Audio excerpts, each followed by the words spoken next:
Selamat datang di training Oracle Academy Telkom University tentang database design. Pada kesempatan kali ini kita akan membahas materi tentang section 1.3, yaitu adalah history dari database. Jadi untuk objektifnya, training ini akan membahas terkait mengenai beberapa hal. Jadi yang pertama adalah menjelaskan tentang evolusi database dan juga memberikan peran atau contoh peran dalam dunia bisnis. Kemudian yang kedua adalah kontribusi historis yang penting dalam pengembangan database dan juga desain. Selanjutnya adalah menyebutkan dan juga menjelaskan 3 langkah utama dalam proses pengembangan database. Selanjutnya adalah untuk tujuan. Yang pertama adalah kita akan memberikan sejarah, memberikan perspektif tentang posisi kita hari ini dan juga tentang teknologi informasi. Kemudian saat nanti kita akan menggunakan komputer, kemudian video dan juga perangkat smartphone kita akan menyadari seberapa jauh kita melangkah hingga ke titik ini dan juga prosesnya akan membawa kita. Selanjutnya adalah pemodelan data adalah langkah pertama di mana dalam proses pengembangan database. Dan pelajaran ini juga kita akan menyatakan bagaimana gambaran secara umum, overview terhadap konten yang akan kita bahas. Baik, kita masuk ke poin pertama, yaitu terkait mengenai sejarah dari database ya, terkait mengenai timeline-nya.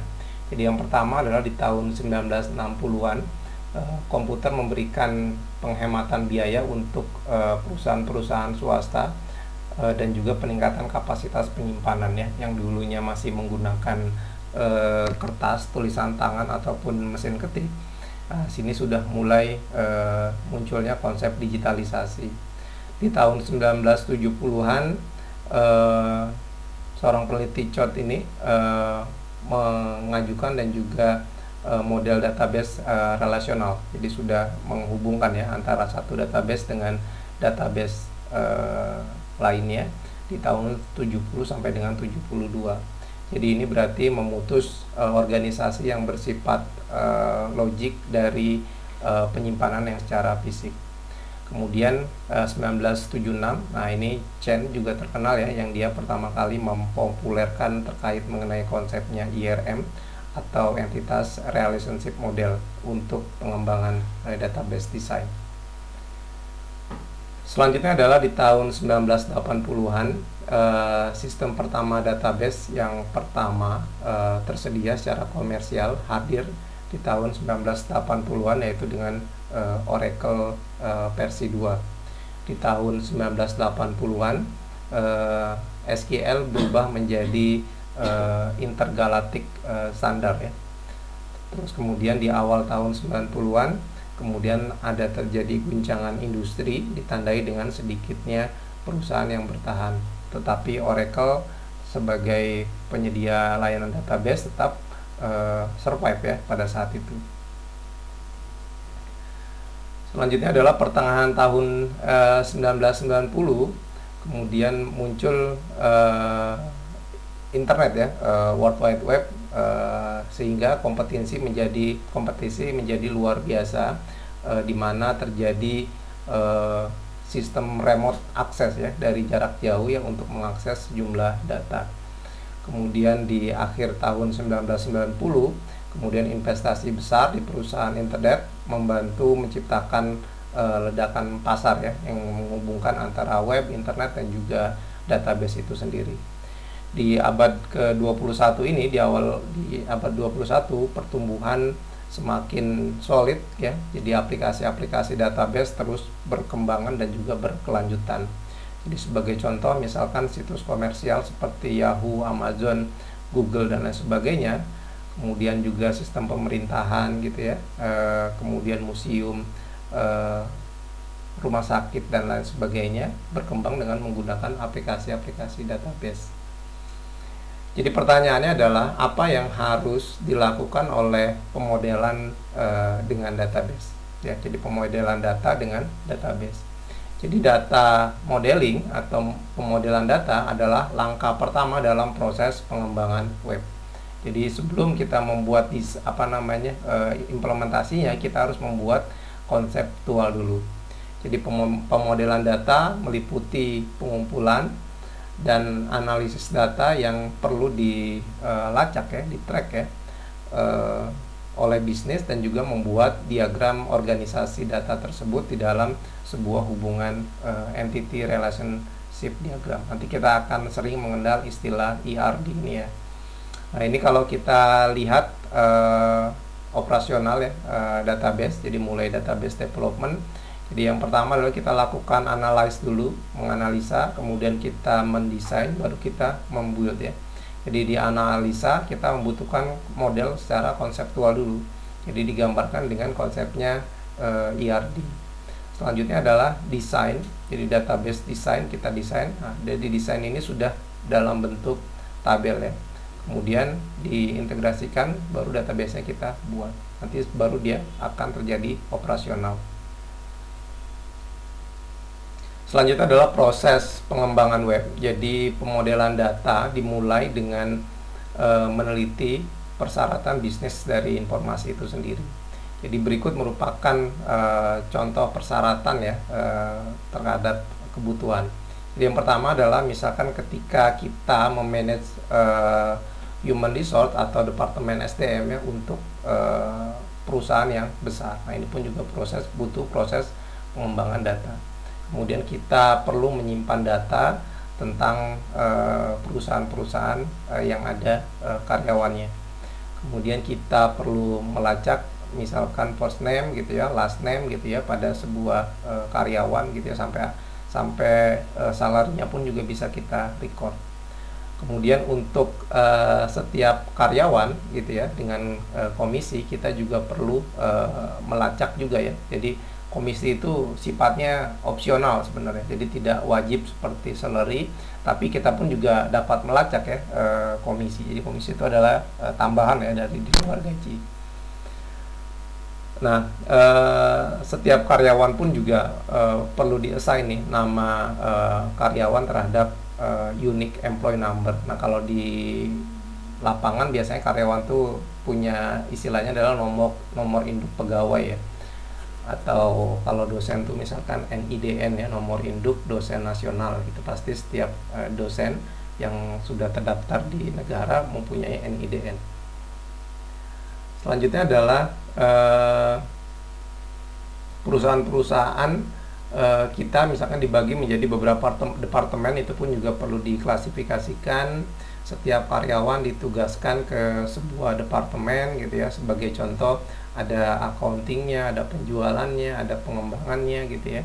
Kemudian kita juga perlu mengetahui departemen mana yang bertanggung jawab untuk setiap karyawan dan lokasi departemen. Nanti kita akan pelajari bagaimana employee itu pasti punya hubungan satu dan hanya satu kepada departemen gitu ya. Nah, departemen sendiri dia tidak berkewajiban terhadap mempunyai karyawan gitu. Kemudian setiap departemen pasti memiliki nomor unik juga. Jadi selain karyawan, departemen juga mempunyai unique numbers juga agar gampang dilacaknya. Jadi departemen HRD, departemen penjualan, departemen pembelian gitu ya, itu harus punya unique ID sendiri.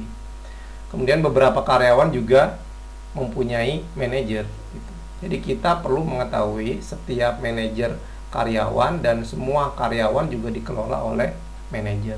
Nah, walaupun dia manajer, dia sebenarnya juga berstatus sebagai karyawan gitu. Oke. Nah, dalam diagram entity ERD gitu ya, harus mengumpulkan secara keseluruhan model informasinya yang akurat di perusahaan tersebut. Jadi kita tidak bisa mengumpulkannya secara parsial. Jadi sebagai contoh, misalkan diagram entity relationship diagram ini merepresentasikan persyaratan informasi terkait mengenai human resource department. Contoh misalkan di sini ada karyawan, ada ID-nya, ada first name, last name gitu ya. Nah, di sini ada job dan salary. Kemudian di sini ada departemen. Nah, ini departemen sifatnya adalah wajib ya hubungannya. Kemudian juga ada nanti di sini kita kenal juga di istilah dengan rekursif ya. Nanti kita akan pelajari. Selanjutnya adalah langkah kedua setelah kita mendapatkan informasi yang lengkap adalah fase pengembangan desain database ya, menerjemahkan informasi yang dibentuk ERD ya ke dalam bentuk grafik. Jadi dari sini kita modelkan ke dalam bentuk tabel. Nah, dalam tabel nanti akan mencantumkan spesifikasi informasi desainnya ya, yang memiliki komponen seperti tabel nama, kemudian ada kolom, nanti ada istilah primary key, ada istilah foreign key gitu ya. Kemudian juga nanti ada istilah null, banyak ada istilah kandidat, ada istilah alternate ya. Nanti kita akan pelajari. Kemudian juga adalah proses pengembangan database, nanti ada yang sifatnya unik dan juga ada yang bersifat tipe data. Jadi unik itu adalah menunjukkan jika nilai yang berada di dalam kolom tersebut bersifat unik ya, artinya unik, tidak duplikat, tidak ada yang sama. Kemudian tipe data misalkan mengidentifikasi definisi dan juga format data yang disimpan di setiap kolom. Nah, ini berikut merupakan gambaran dulu saja ya. Jadi tapi ini juga sebenarnya umum ya, pembuatan-pembuatan seperti ini. Ini adalah ketika nanti kita akan belajar ke database programming. Ini adalah contoh bahasa SQL ya, yang digunakan untuk membuat struktur fisik database gitu ya. Jadi misalkan create table berarti kita membuat sebuah tabel departemen. Kemudian create table employees ya, kita juga membuat sebuah tabel employee. Jadi di sini kalau kita lihat akan ada dua buah table. Nah, kemudian di bawahnya akan kelihatan nanti ada department number. Nah, nanti ini adalah nanti sebagai unique number dari departemen ya. Nanti ada constraint-nya berapa. Nah, ini kalau unique berarti dia bersifat ini ya, primary key ya. Jadi primary key itu nilai yang dipakai sebagai nilai acuan dalam sebuah tabel. Di dalam setiap tabel harus memiliki primary key. Jadi nggak boleh tabel itu nggak boleh memiliki harus memiliki primary key. Kemudian ada name, ada location. Misalkan name itu not null, tidak boleh kosong. Location juga sama, not null, tidak boleh kosong, harus diisi. Dan selanjutnya ya, misalkan kalau di sini yang boleh tidak ada keterangan ada salary. Kalau salary tidak ada keterangan not null, berarti di sini boleh kosong. Komisi juga boleh kosong. Nah gitu ya. Oke, nanti kita akan belajar lebih lanjut.